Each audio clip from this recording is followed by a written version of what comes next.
Salutation, book buddies. I am going to talk about Alexandre Dumas, who wrote The Three Musketeers, because a group of booktubers is reading The Three Musketeers these 2 months for the classics group of the Reading Around the World initiative, which I wholeheartedly endorse and support, and want to make my own little contribution here as I've read Three Musketeers, well, I don't know how many times through the years. Thought I'd read something around there. Of course, there's all the sequels, there's even prequels. There's also the real life D'Artagnan account, or whatever his real name was, that was quite interesting, and I read through that a little bit in French. And then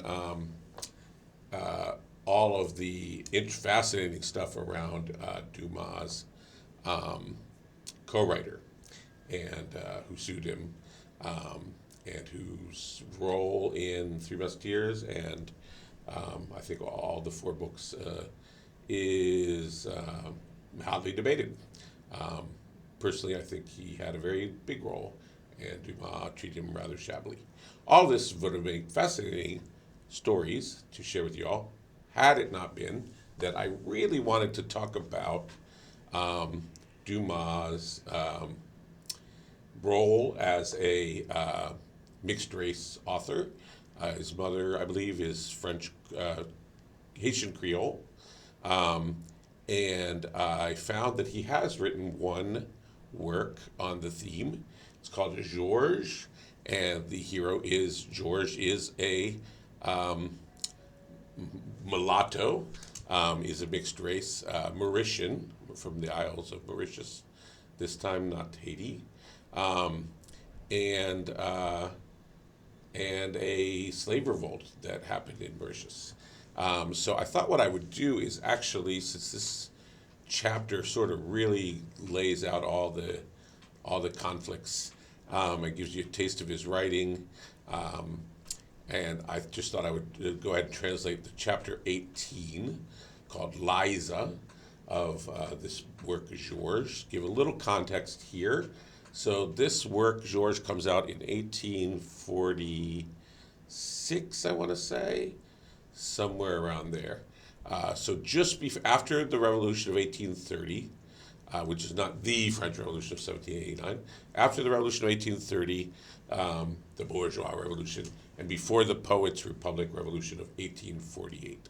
And all of Europe was swept by revolutions in 1840. So it's right on the cusp of that, that this is coming out. Now, Haiti, of course, was ahead of the game.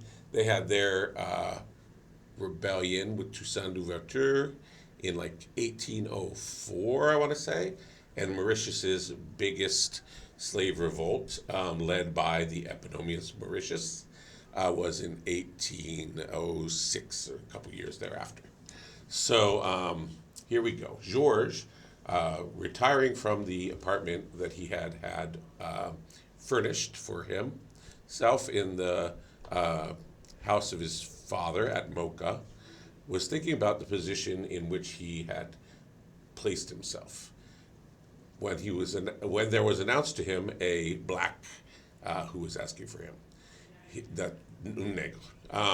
He thought naturally that this should be a message from Monsieur Henri de Malmedy, ordonnant que l'on ordered that they bring in the messenger. By the way, Henri de Malmedy is the baddie here. He's the sort of rich guy on Mauritius whose whose son's cousin. Anyway, who George is in love with, the niece, I guess. So at first it seemed that they had asked him. Georges recognized that he was mistaken. He had a vague memory of having seen this man somewhere, but he couldn't have told you where. "You don't recognize me?" asked the black man. "No," said George, and by the way, have we met each other before? "2 times," replied the black man. "Where was that?" "First at the Noir River." Noir, again, I remind you, means black. When you saved the young girl. The second Ah, yes, interrupt George. I remember. And the second? The second, interrupted the black man in his turn. The second, when you freed my, when you freed us. My name is Liza, and my brother is named Nazim. What became of your brother? Nazim's slave wanted to run away to return to Anjouan. Nazim, free, thanks to you, left, and should be at this time near our father. Thanks for him. Thank you for him. And now free, you remain? Asked George. Strange, you stay here? You will understand all that, said the black man, smiling. Okay, said George, but nonetheless began to take interest in the conversation. Not nonetheless. Despite himself, he started to take interest in the conversation. I am the son of a chief, replied the black man. I am of mixed blood, Arab and Zanzibar. I am thus not fit to be a slave. I wasn't made to be a slave. George smiled at the black man's pride without thinking that this pride was the younger brother of his own. The black man continued without seeing or remarking this smile. The chief of Karimbo took me to war and sold me to a black man, to a slaver maybe probably, who sold me to Mr. Malmedy, Monsieur de Malmedy. I offered, if one would send a slave to Anjouan, to buy myself for 20 pounds, with 20 pounds of gold powder. They didn't believe the word of a black man and refused me. I insisted for a while, but there was a change in my life, and there's been a change in my life, and I no longer think of leaving. Monsieur de Malmedy has treated you as you deserve to be treated? Asked George. No, not at all, said the black man. 3 years after, my brother Nazim was taken on in turn and sold as like me, and luckily to the same master as me. But without having the same reasons for staying as I have, he wanted to flee. You know the rest, as you have saved us. Before you jump on George as the white savior here, I just remind you that he is mixed race. He has some black ancestry, which is enough at this time to, make him black for the purposes of the white population of Mauritius, which Monsieur de Malmedy is white. I love my brother as my child, and you, said the black man, crossing his arms on his chest and bowing, I love you now as my father. And here's what happened. Listen, all of this interests us. We are here, 20,000 people of color, and 80,000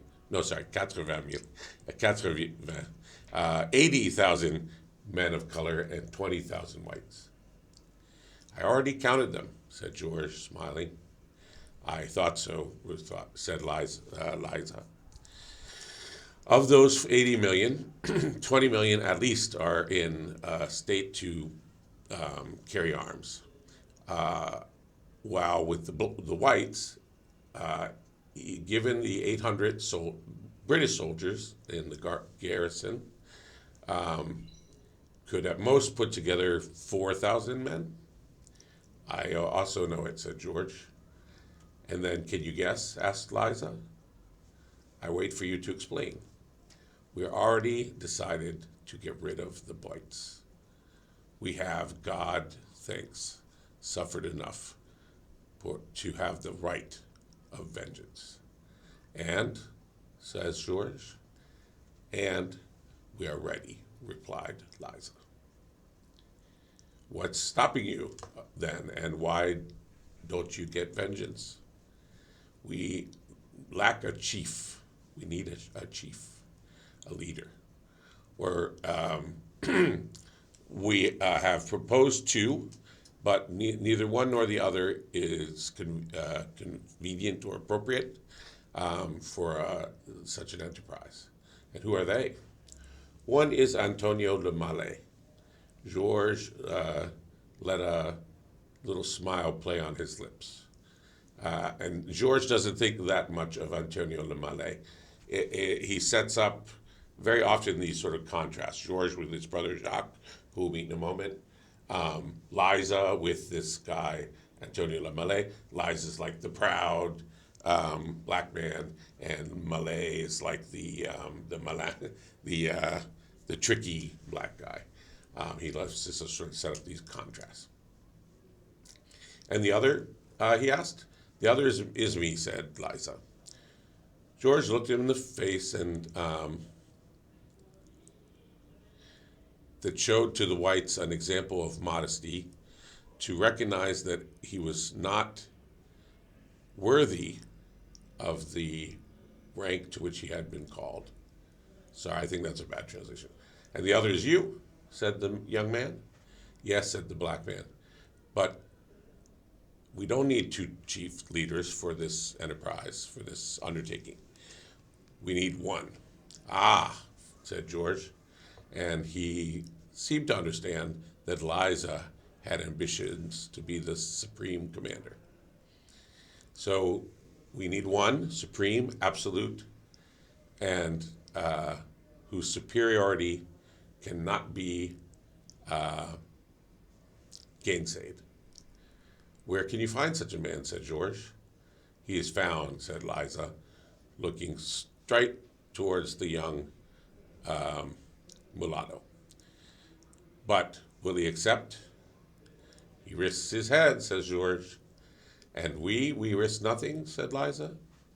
But what guarantee will you give? The same that you offer. Past of persecution and slavery, a future of vengeance and freedom. What plan have you made? Tomorrow, after the fête du Yamse, after the Yamse festival, when the whites, tired from their daily pleasures, will have retired to watch the goon burn. Not sure what goon is. The Lacassars will be the only ones on the river banks of Latinier. And then on all sides will come Africans, Malay, Medecas, Malabars, Indians, all those who are in the plot.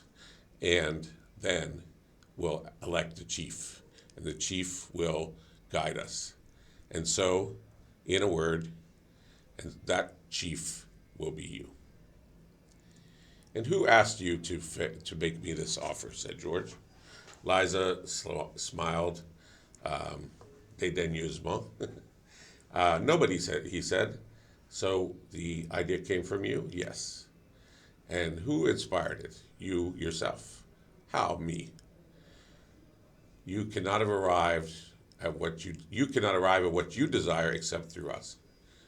Who said that I desire something? You desire to marry Rose of the Black River, and you hate Mr. Henri de Malmedy. Henri is the Malmedy's son. Rose is, I believe, his cousin, but she's his intended, or at least the idea was that Henri would marry her. But of course, Georges is in love with her. What is the most dangerous thing to our black heroes in all of these stories, and indeed through real history, that a white woman should fall in love with him? This spells doom for the black man. So you wish to possess one and avenge yourself on the other.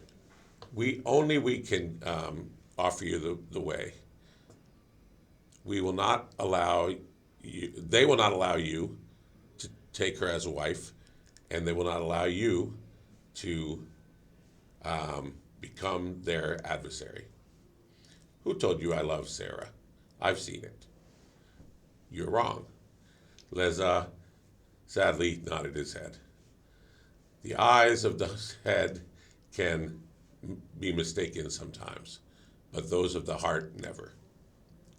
Will you be my rival? Asked George with a sort of mocking smile. Mocking. He has no rival than he who has the hope of being loved, said the black man, sighing. And the rose of the river of the Noir River, will never love the Lion of Anjouan. Lion of Anjouan is he himself, by which I mean, Liza. We got the triangle. We don't need a square for this love match, right? She will never love the Lion of Anjouan. And so you're not jealous? You have saved my life, and that life belongs to you. It's just. But me, I have not the happiness to die for her. And nonetheless, said the black man, looking George straight in the eye, believe me that I have done what must be done for that. Yes, murmured George. You're brave, but the others, can I count on them? I can only answer for myself, said Liza, and I answer. So, all that we can do as courageous men, faithful, devoted, you will do it with me. You'll follow me as the first in all things, even in those which regard, George interrupted himself, looking at Liza, even in those that regard the rose of the Noir River, said the black man, continuing the thought of the young man. But where comes this devotion to me? The serf of Anjouan goes to die. I don't think this is serf like the serf of slave. I think this is like the heart. The buck of Anjouan goes to die on the by the blows of his torturers, and you bought his life. The Lion of Anjouan was in chains, and you gave him freedom. The lion is not only the strongest, but the most generous of all animals. And because he's strong and generous, continued the black man, crossing the arms, lifting proudly his head, that they call him Liza, Lion of Anjouan. Now, there's so much going on here with this character of Liza. Sorry you don't get to see the other slave leader that he's paired with in this, that was just mentioned in this chapter, but you will get to meet Jacques in a minute, sort of Georges' double. But, we've got sort of the noble savage thing going here. We've got, and never forgetting that Dumas himself is of mixed ancestry. So you can see here just the way he's painting these characters. There's so much I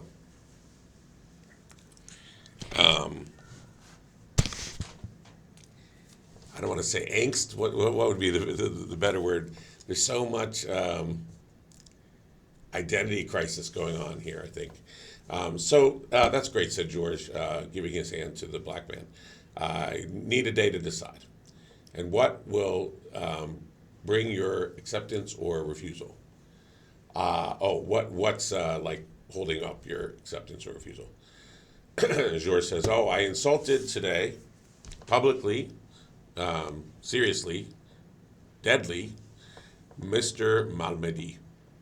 I know, I was there, said the black man.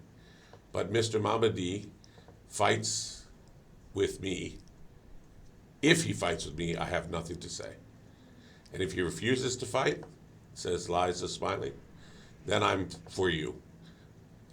Because Uh, as one is brave, as one has already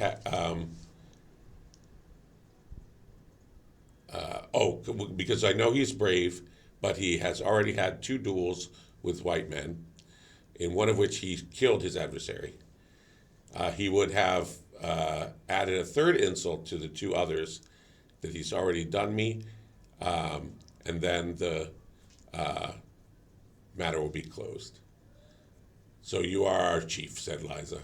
The black man will not fight with a mulatto. George wrinkled his forehead, and he already had this idea. But also, how the white man could bear the stigmata of the shame that the mulatto had marked him on the face with. In this moment, Telemaque came in, hands on his ears, like Bijou, as we have already said, was of the group. Master, says he, the Dutch captain would like to speak to you. Captain Vanderbroek, asked George. Yes. I believe this is a ruse. This is his brother's, disguise, I think. That's fine, says, because his brother's, besides being a slaver, oh yes, we'll see that. Besides being a slaver, he's a bit of a pirate. Yes, it's good, George. Then, turning to Liza, wait for me here, he said, I'll come back. My response will probably be prompter than I had hoped. George went into the room in which Liza had been, open-armed into those of the captain. So, brother, said the captain, you recognize me? Yes, Jacques, and I am happy to kiss you, especially in this moment, to hug you, greet you. We didn't need very much that you had the pleasure of the voyage here. How? I should go, should be gone. Why? The governor had the look of a sea fox.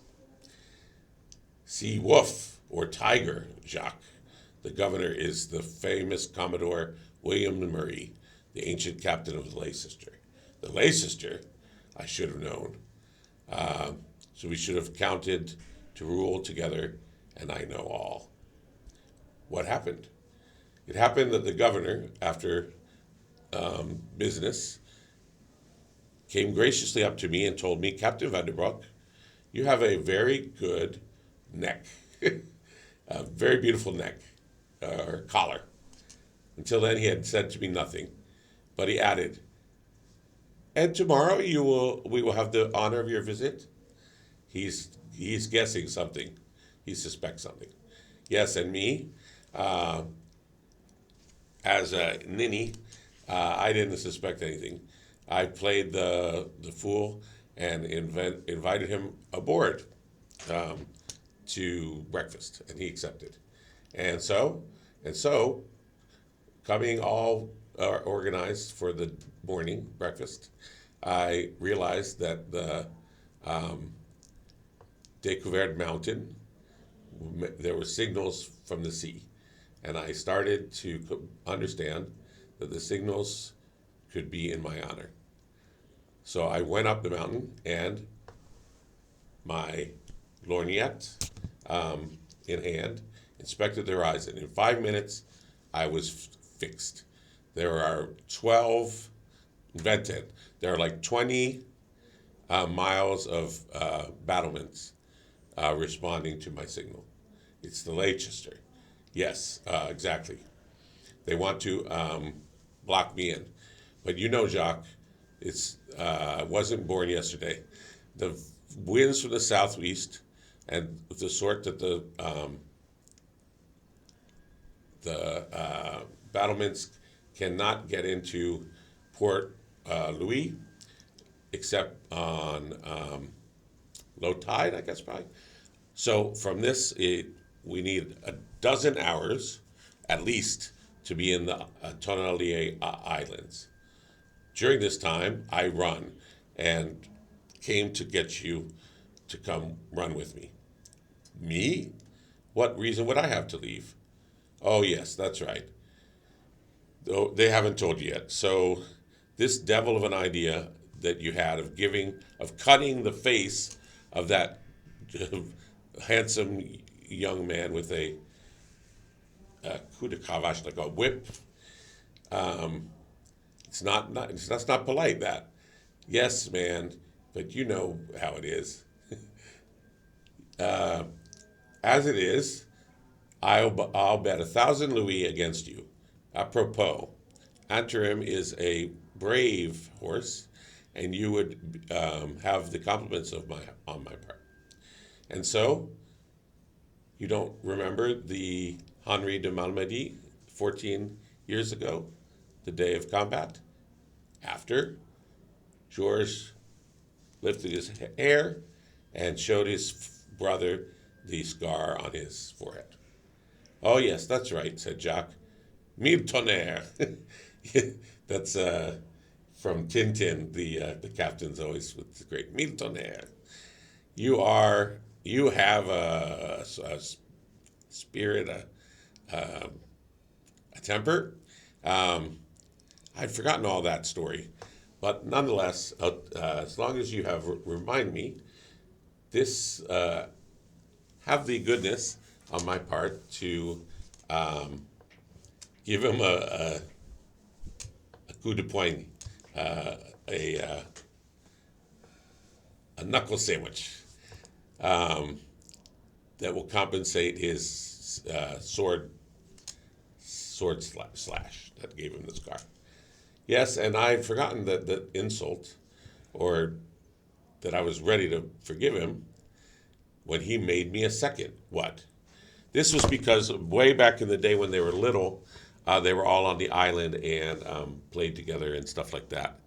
And George had to run away from the island when he ran up against the son, Henri de Malmedy, over Sarah. And then when he came back, he was very successful. Nobody, he can pass. He's very light skinned. Nobody at first recognized who he was. But anyway, these are the three insults that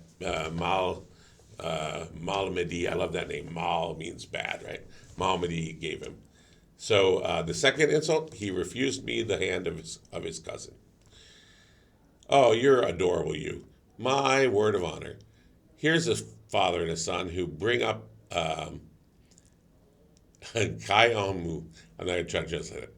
Just to pluck its feathers at your ease for a good marriage, and then when she's fattened up, she arrives to the brazier to be taken, and then what? Can they do otherwise than refuse you without counting, my dear, that we are mulattoes, amongst other things?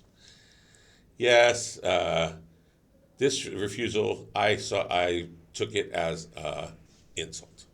But in the discussion, he lifted a finger to me. In that case, he was wrong. So you attacked him? No, said George, laughing. His conciliated manner was always there in such circumstances. And the spirit of his brother, no, I demanded satisfaction. And he refused? That's perfect, because we are mulattoes. We fight with the whites sometimes, but it's true, but the whites do not fight with us. We don't. This is a very important sentence. We fight the whites sometimes. They do not fight us. They're not even worthy of being fought, certainly not in a proper gentleman's duel. So that's a huge sentence, and there's going to be a neat little image coming up as well soon. And as long as I've promised myself that I would force myself to fight him, and it's for this reason that you have sent along coram populi, that's not French, as we say in the Napoleon college. I don't think it's Latin either. I'm not sure what it means. A whip a whip mark on his face. Oh, that was poorly designed, poorly imagined.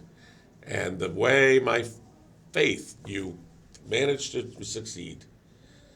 To miss, what do you mean? Sorry, not managed to succeed, miss succeeding. To miss, what do you mean?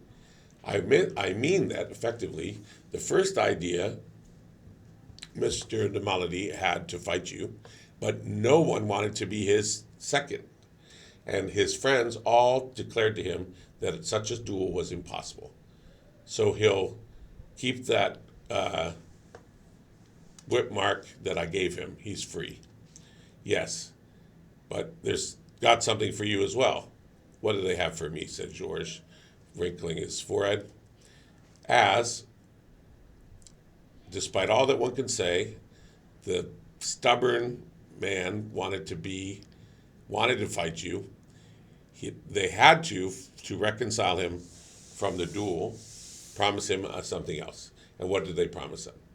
That one of these nights, when you'll be in town, they will ambush you, 8 or 10 of them, on the road to Mocha.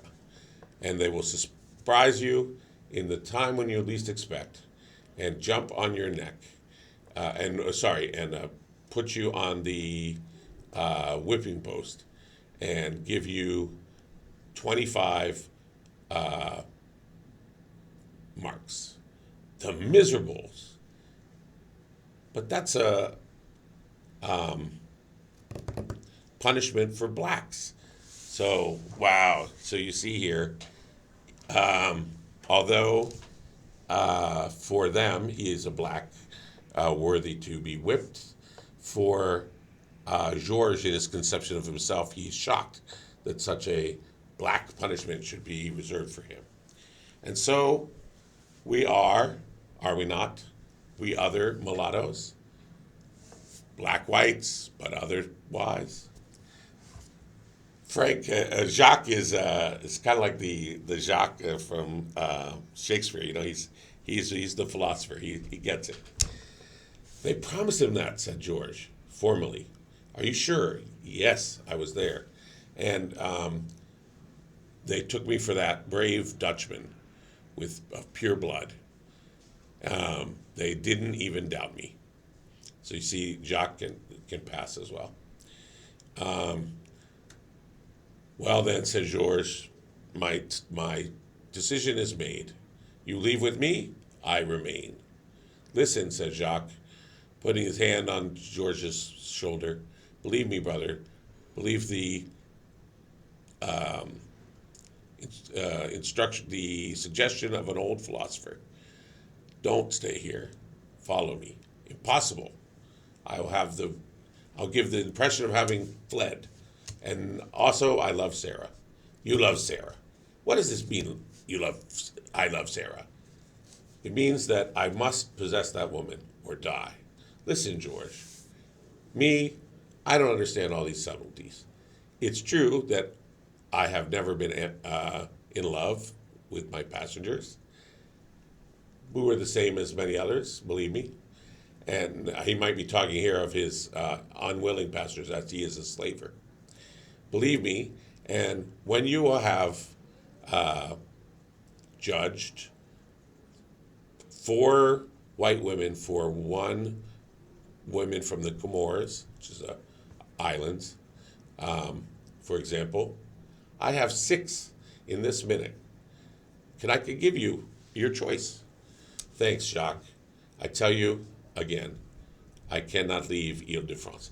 Ile-de-France is what will later be called Mauritius. And me, I tell you, you are wrong. The time is now. I will not be back. I leave tonight at 1 o'clock, without bell or trumpet, without drum or trumpet.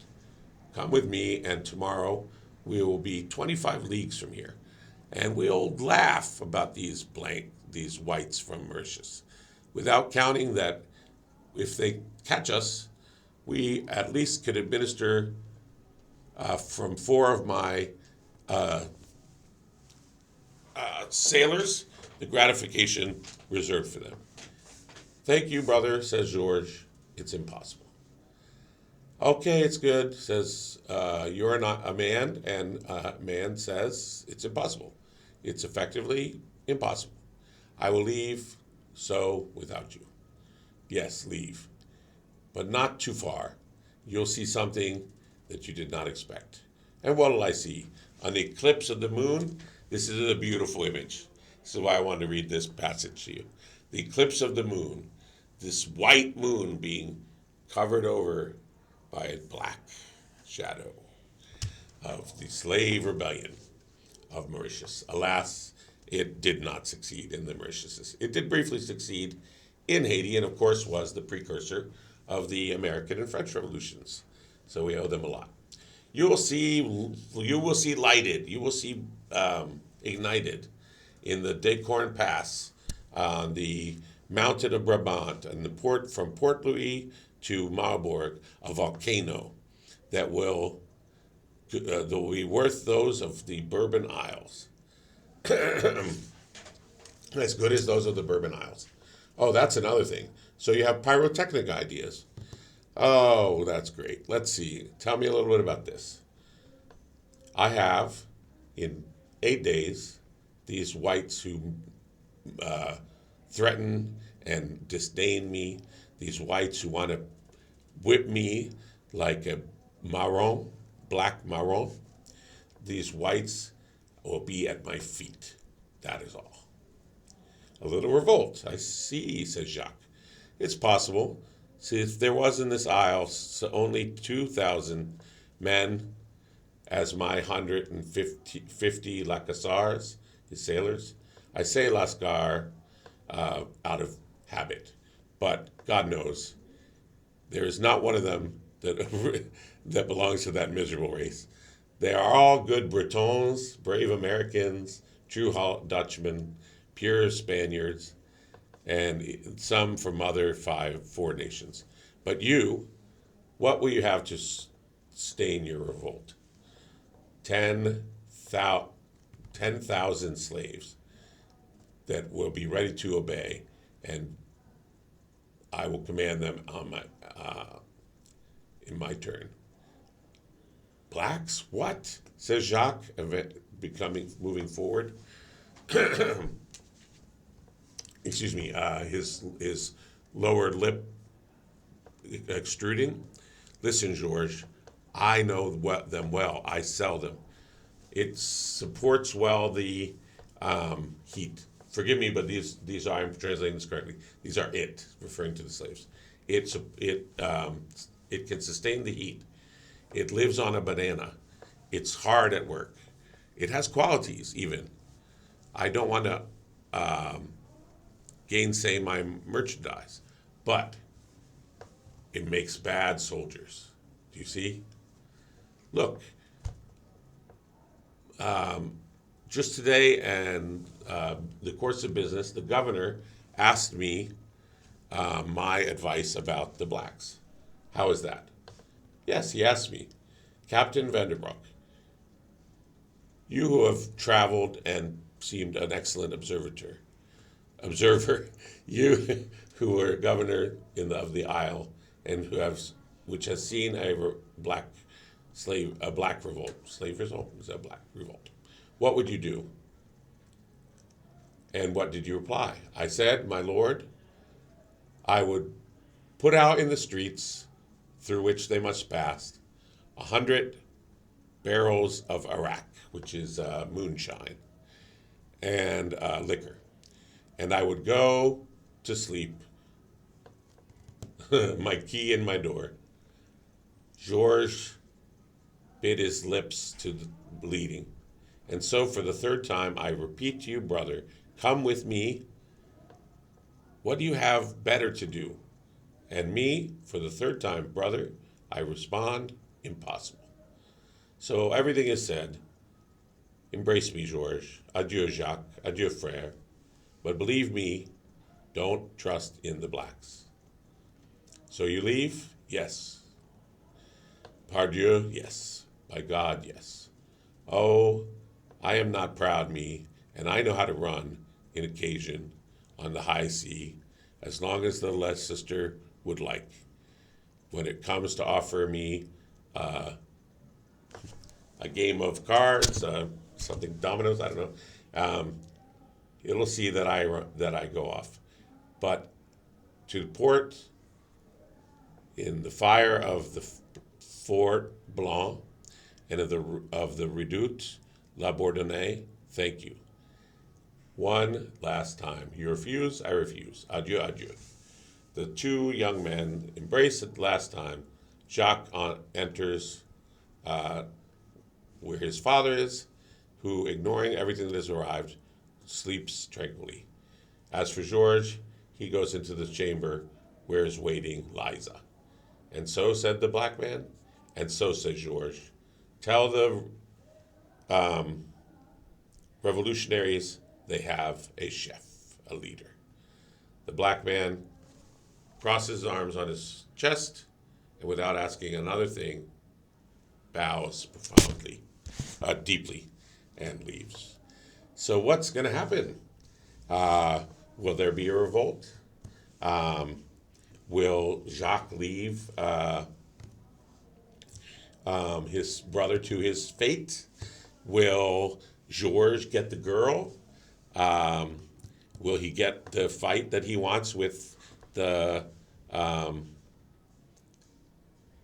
maldoers, with the enemy? And yeah, I think you can see that this is a pretty exciting book. I recommend it to you highly. It's called Georges by Alexandre Dumas, and it's got some really interesting meditations on the racial issues through time, through different places.